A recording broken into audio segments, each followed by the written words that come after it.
Hey guys, Lisa here from Speedlogix. Today's product is our Challenger dead pedal and I'm going to show you how to install it. Okay, so what you get from us is this dead pedal, and the installation's pretty simple. First thing you want to do is get an alcohol type of wipe and thoroughly clean this plastic surface of your Challenger. The idea is to remove any dirt, oils, anything on it that will prohibit this dead pedal from sticking to it.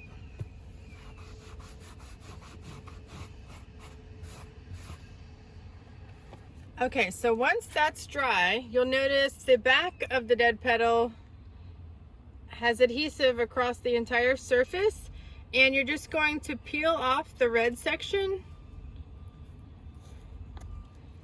leaving this color, this beige color here, that's all adhesive. The next step is to just firmly press it, and you're going to want to center it so that plastic is kind of in the middle here.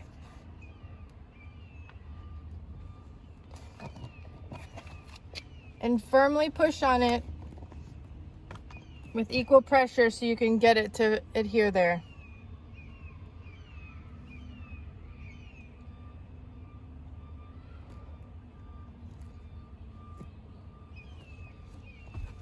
That's it.